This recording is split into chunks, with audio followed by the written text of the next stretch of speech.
창세기 2장 10절부터 14절까지 한 목소리를 읽겠습니다. 시작.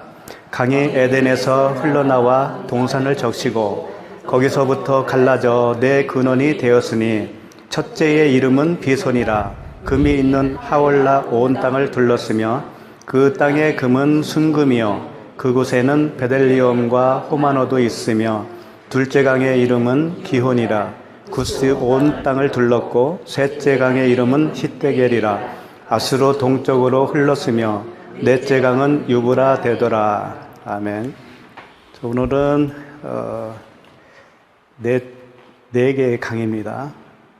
에덴 동산에서 흘러나온 네 개의 강. 네 개의 강인데 뭔가 하나님이 이 강의 이름을 통해서 또 그 설명되어지는 모든 부분들을 통해서 우리에게 복음을 설명하고 있다라는 거죠. 그냥 간단하게 에덴 동산에서 강이 네 개의 강이 있더라. 그것만 알고 끝나면 아무 의미가 없겠죠.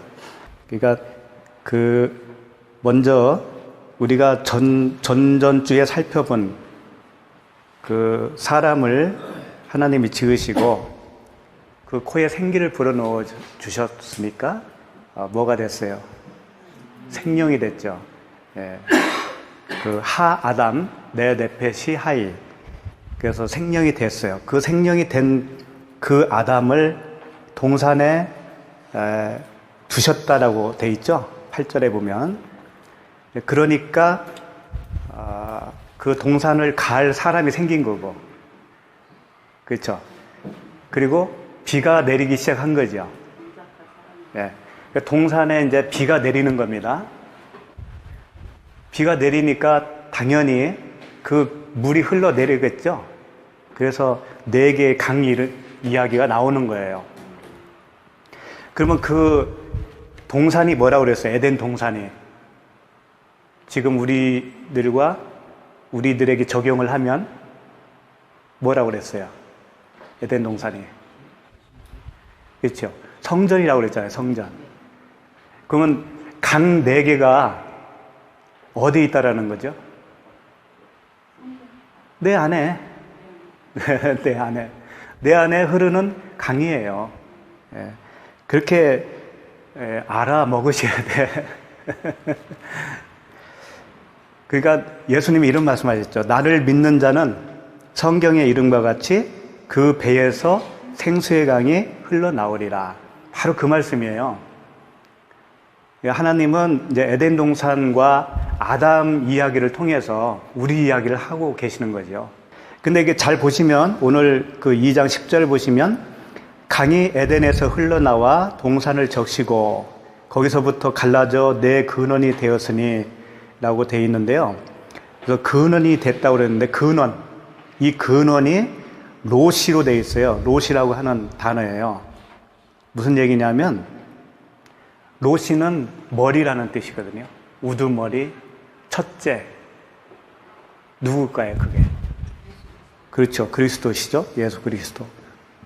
그분이 머리가 된 그분으로부터 흘러나온 강이라는 얘기예요. 근원이 그 예수 그리스도라는 얘기예요. 이게 다 복음이에요. 다른 얘기 하는 거 아닙니다. 그러니까 우리 안에 주님이 우리 안에 성전을 지으시고 오시잖아요.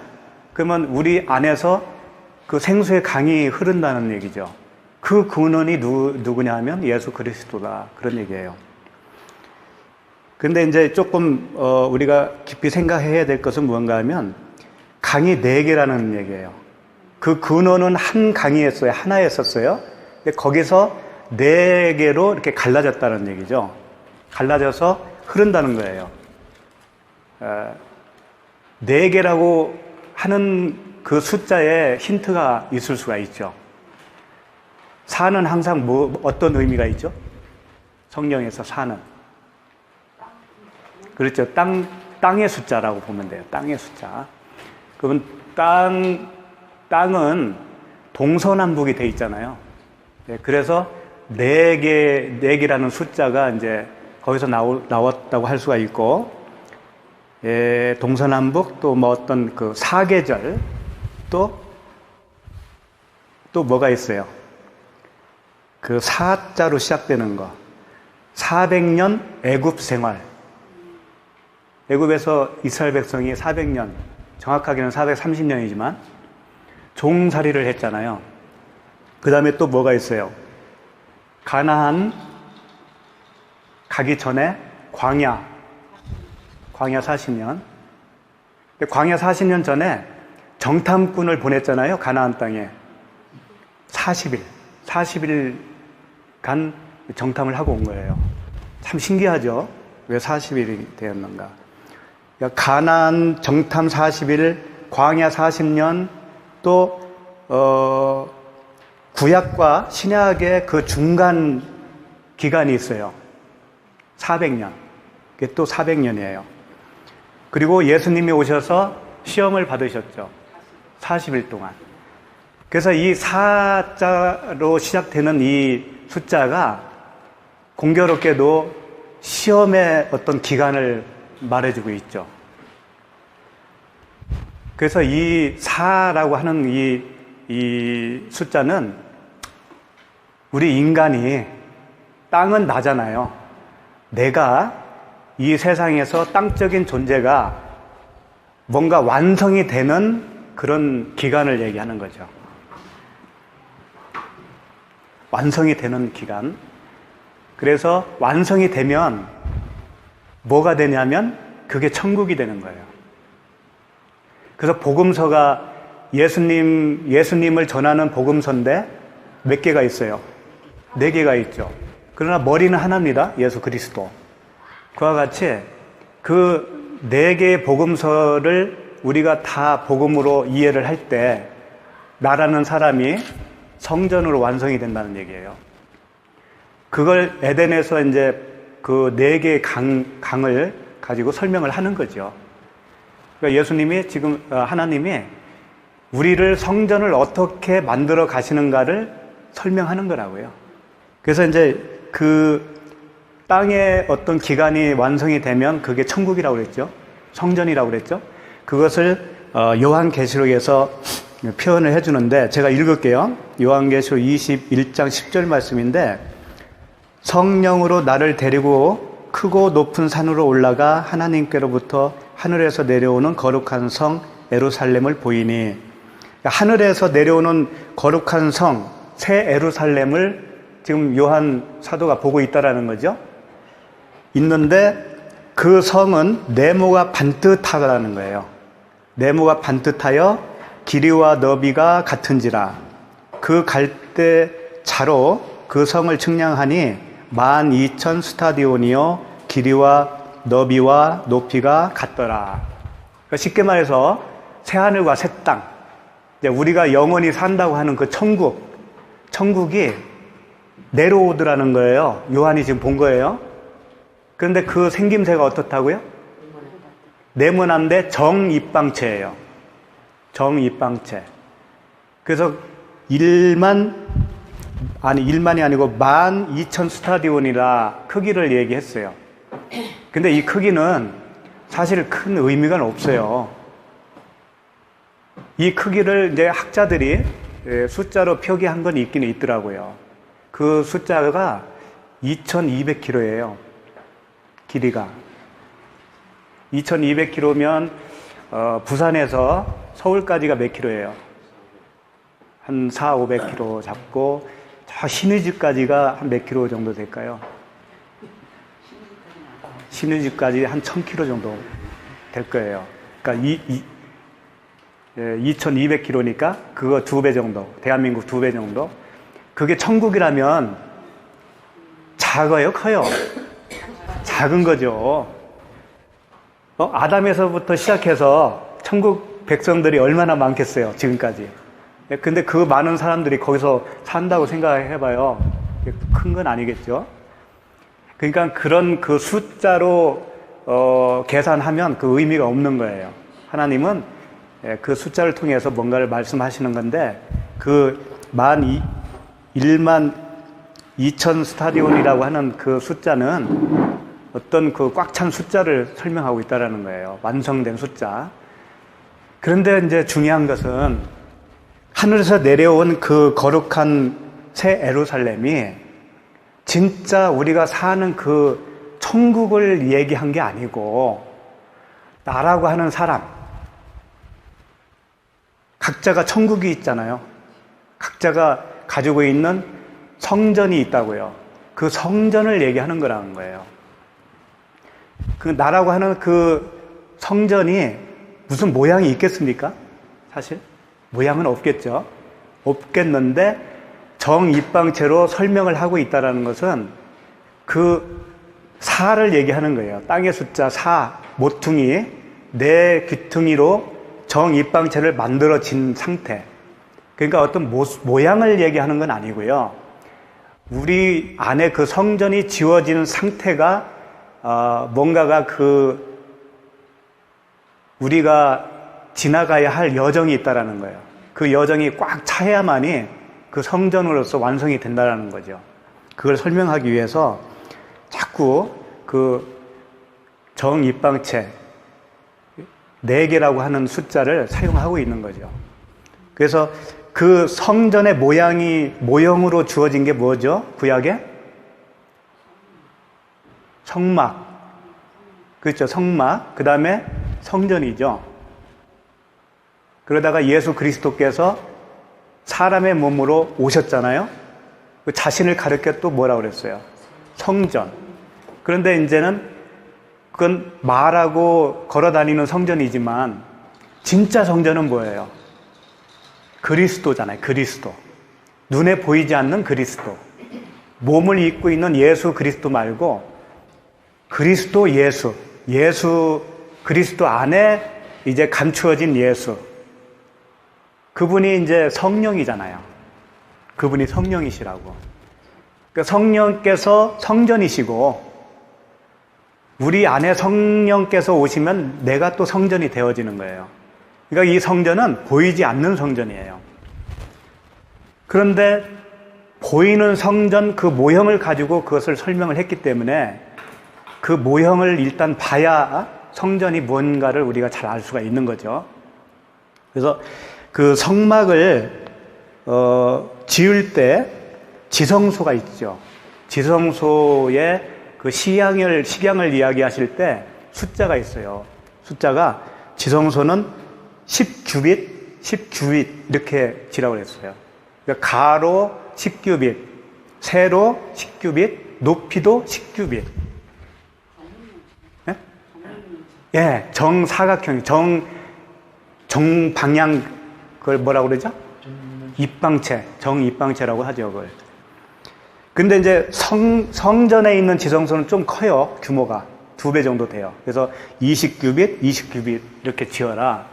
설명이 되어 있어요. 그러니까 이것은 성전은 하나님의 그 임재와 그의 완전한 어떤 통치 실현이 되어지는 그 상태를 설명하고 있는 거예요. 그러니까 눈으로 보는 그 정입방체를 통해서 진짜 성전은 그런 형태는 아니지만 그렇게 지어지는 어떤 과정이 있어야 된다라는 거예요. 그러니까 왜 복음서가 하나만 있어도 될 것 같은데 왜 4개가 되느냐 하면은 그 네 방향에서 설명해주는 그 모든 진리를 우리가 알아야 된다는 얘기예요. 그 모든 진리를 통해서 성전이 지어진다라는 것을 말씀하고 있죠. 그러니까 마태복음은 예를 들어서 왕으로 오신 예수 그리스도를 표현한다면 마가복음은 뭐겠어요? 인자라고 그러죠. 인자. 사람으로 오신 예수 그리스도. 누가복음은 종으로서의 예수 그리스도. 우리를 섬기러 왔다고 그러죠. 종으로서. 그 다음에 요한복음은 신성을 강조를 하신다고요. 신성을 가지고 계신 예수 그리스도. 하나님이신 예수 그리스도. 그래서 그 네 방향에서 하시는 그 진리를 우리가 다 알아먹어야 되는 거라는 거예요. 그래야 온전한 그 통치가 이루어지는 성전이 될 수가 있다. 그런 의미라고 보면 되겠죠. 그래서 오늘 11절 보시면 이제 첫째의 이름은 비손이라 금이 있는 하월라 온 땅을 둘렀으며 그렇습니다. 첫 번째 강 이름이 비손이라는 거예요. 이 비손이라고 하는 뜻이 있어요. 뜻은 쏟아져 나온 물이다라고 하는 뜻이 있어요. 쏟아져 나온 물. 그러니까 물이 쏟아졌다라는 거, 위에서 밑으로. 그게 이제 비손이라는 뜻인데, 씨 뿌리는 비유를 설명하고 있는 단어예요. 위에서 물이 쏟아지면 그 뿌리는 거잖아요. 그죠? 씨는 뭐예요? 말씀, 진리. 그러니까 물은 진리, 말씀, 그리스도. 다 같은 편이니까. 그러니까 씨 뿌리는 그 강이 바로 비손이다라는 거예요. 그러니까 이제 뭔가 감이 잡히죠? 뭔가 우리에게 말씀으로 씨를 뿌려 주셔야 이제 성전이 지어져 가잖아요. 그리고 이제 그 하월라 온 땅을 둘렀으며 12절에 보면 그 땅의 금은 순금이요 그곳에는 베델리온과 호마노도 있으며 이제 그 땅은 순금이라는 거예요. 그러니까 비손이라고 하는 강은 금으로 있다라는 거죠. 금. 원래 그 하월라라고 하는 의미는 모래의 땅, 하윌라. 내가 발음이 좀 하윌라라고 하는 의미는 모래의 땅인데 그 모래의 땅을 금으로 덮은 거예요. 그래서 금은 뭘 상징하냐면 말씀, 진리, 그리스도거든요. 그러니까 성전을 지을 때 금으로 다 이렇게 칠하잖아요. 예, 조각목에다가. 그러니까 조각목, 백향목 이런 나무는 생명이 없다고요. 생명이 없는 그 상태인데 생명이 없는 우리에게 그리스도라고 하는 그 진리의 옷을 입혀주면 우리가 생명이 되는 것이죠. 그것을 설명하고 있다고 볼 수가 있죠. 베델리움이라고 하는 그 뜻은 보석 진주 그런 뜻이 있어요. 보석 진주. 그리고 이 베델리움이라고 하는 단어를 어디서 딱 한 번 더 볼 수 있냐면요. 민수기 11장 7절에 나오더라고요. 거기 한번 제가 읽어보면 만나는 가시와 같고 모양은 진주와 같은 것이라. 여기서 진주가 이제 베델리움이에요.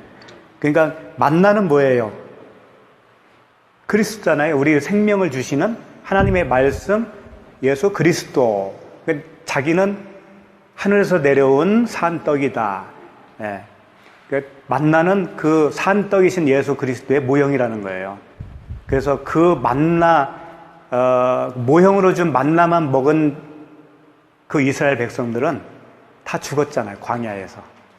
그 의미를 준 그 진짜를 그들이 알았다면 죽지 않고 하늘의 생명을 받았을 텐데 너희들은 그 의미를 알아듣지를 못했구나.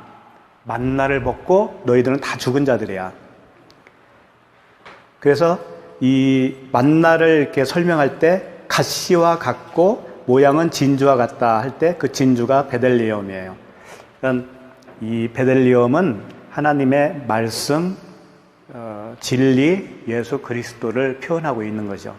그러니까 이 강 이름들이 포함하고 있는 모든 의미들은 다 예수 그리스도와 복음을 설명하고 있는 거라고요.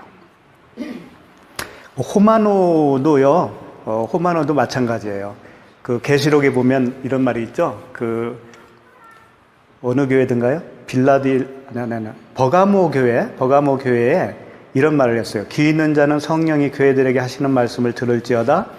이기는 그에게는 내가 감추었던 만나를 주고 또 흰 돌을 줄 터인데 그 돌 위에 새 이름을 기록한 것이 있나니 받은 자밖에는 그 이름을 알 사람이 없느니라. 요한계시록 2장 17절 말씀이에요. 근데 여기서 호마노하고 똑같은 그 의미의 단어가 흰 돌이에요. 그 흰 돌을 준다는 거죠. 이기는 자에게 흰 돌을 주는데 그 흰 돌에 이름이 새겨져 있을 것이다. 새 이름을 기록한 것이 있다. 그게 누구겠어요? 새 이름이. 그렇죠. 그리스도예요, 그리스도. 새 이름. 나는 원래 초록인데 새 이름은 그리스도예요.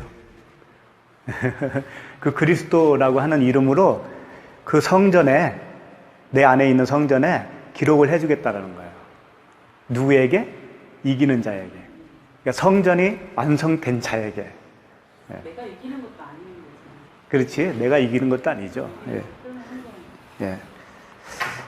그래서 이제 첫째 그 강 이름 비손이라고 그랬는데, 이 비손이라는 뜻이 이제 씨 뿌리는 거라고 그랬죠.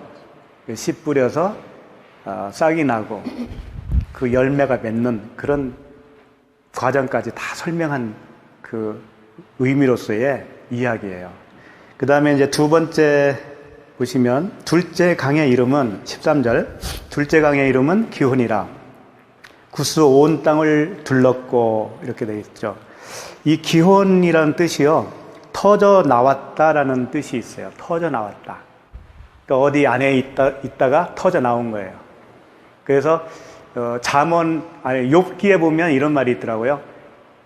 아기가 자궁에서 튀어나왔어.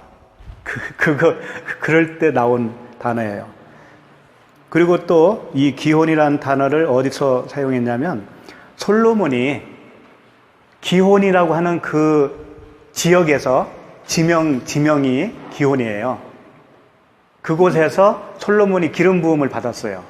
그래서 왕으로 선포된 장소예요. 장소가 기혼이에요. 그러니까 이 두 번째 강을 통해서 지금 우리에게 하시고 싶은 말은 뭐겠어요? 너희는 왕 같은 제사장이다 라고 하며 우리를 선포해 주는 거예요. 아들로 태어난 거죠. 그러면서 이제 구스 온 땅을 둘렀다고 그랬는데, 이 구스는 원래 함의 아들이잖아요. 함의 아들은 가나안이었어요. 가나안과 또 가나안의 아들 구스. 계속 이렇게 흘러나가는 건데, 좋은 그 축복을 받지 못했잖아요. 응? 저주를 받았죠? 예. 그 형들의 종이 될 거다. 그래서 이제 구스는 이제 아프리카 뭐 그쪽에 있는 그런 분들이다라고 하는데 딱 꼭 그렇지는 않아요. 근데 구스는 어쨌든 저주를 받은 그 혈통이 되는데, 나중에 에디오피아에서 내시가 나왔죠. 네. 그 빌립을 통해서 복음을 받았고, 그가 그 에디오피아로 들어가서 거기를 복음화 시켰어요.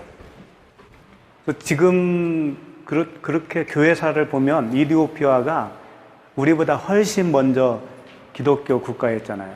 복음을 받아들인 나라였죠. 지금은 이제 참 어려운 나라지만 그 당시엔 그랬다고요. 인도도요?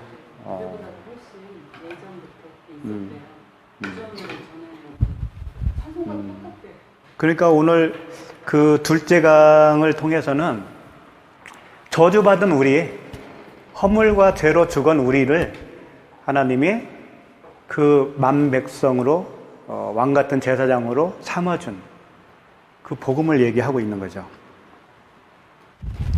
그 다음에 이제 2장 14절 보시면, 셋째 강의 이름은 히데겔이라. 아수르 동쪽으로 흘렀으며 넷째 강은 유브라데더라 그랬는데, 이제 셋째 강 히데겔은 그 급류, 빠름 그런 얘기예요. 빠르게 흐르다, 급속하게 흐르다. 근데 그게 급속하게 흐르는 것이 뭐냐면 잘 자라다. 에베소서의 표현대로 믿는 것과 아는 것이 하나 되어 그분의 예수 그리스도의 장성한 분량에까지 이르라 할 때, 그 장성한 분량에까지 급속하게 크는 거, 그렇게 해주겠다고 하는 복음이죠. 그 다음에 이제 넷째 강이죠. 넷째 강은 유브라데더라. 유브라데. 아수르가 먼저 나오죠. 히데겔이라 아수르 동쪽으로 흘렀으며 할 때 이 아수르도 똑바로 가다라고 하는 그런 표현을 하고 있어요. 장성하게 자라다, 또 성공하다 그런 의미거든요. 이 아수르라고 하는 뜻이. 그러니까 아까 히데겔이 잘 자라는 거라면 아수르도 똑바로 자라는 거예요. 어떤 그 목표치에 이루는 것이 성공이잖아요. 그러니까 삐딱하게 이렇게 자라는 게 아니고 그 복음을 통해서 장성한 분량에까지 이렇게 똑바로 자라는 거, 그걸 말씀하시는 거죠. 그리고 네 번째가 이제 유브라데 강이라고 들어보셨잖아요. 있잖아요. 근데 그 강 이름이 아니에요. 예, 유브라데라고 이렇게 번역만 해놨을 뿐이지 원어를 보면 페라트라고 돼 있어요. 페라트. 완전히 틀리죠, 음이. 페라트예요. 그래서 지금도 뭐 유브라데 강을 찾고 뭐 이런 사람들이 있다고 하는데 아무 의미가 없는 거죠. 페라트인데 열매가 많은 이런 뜻이에요. 비옥한 그런 뜻이에요. 다 복음이에요, 이게. 복음과 관련된 그런 말씀이라고요. 열매가 많이 열리죠. 성령의 열매. 성전이 완성이 되면. 그런 얘기예요. 근데 이제 성전이 완성된다고 하니까 자꾸 우리는 어떤 행함으로 또 열심히 해서 뭘 해야 되는가? 그쪽으로 가면 안 됩니다. 그쪽으로 가면 안 되는 거예요. 우리가 율법으로 태어난 자들이었거든요. 율법으로. 구스와 같이 저주받은 인생이에요. 근데 그 복음으로 꽉 차 있고 복음의 지식으로 내가 장성해 있고 그 복음이 아닌 비진리로 행하고 있는데 하나님이 어느 날 진리를 넣어주는 거죠, 우리에게. 그래서 그 진리를 가르쳐 주심으로 인해서 비진리가 쫓겨나고 성전이 지어지는 거예요. 그것은 한순간에 되는 거라고요. 한순간에 된다니까. 가나안 땅에 들어가는 것이 들어가는 사람은 한순간에 들어가는 거예요. 그러죠? 못 들어가는 사람은 못 들어가는 거예요. 40년을 광야에서 뱅뱅 돌았어도 못 들어가는 사람은 못 들어가듯이 그와 같다고 하나님 나라는. 그래서 오늘 그 네 가지의 강을 통해서 우리 안에 흐르는 그 성령의 강, 그 강은 동서남북으로 흐르고 있어요. 그래서 한쪽으로 치우치지 않고 그 복음을 다 이해할 수 있도록 하나님께서 우리를 가르치고 있다라는 거죠. 그렇게 해서 그 새 예루살렘으로 우리를 완벽하게 영광스럽게 만들어서 그분이 함께하는 그 성전이 되게 하겠다라고 하는 아버지의 약속이 담겨 있는 복음이죠.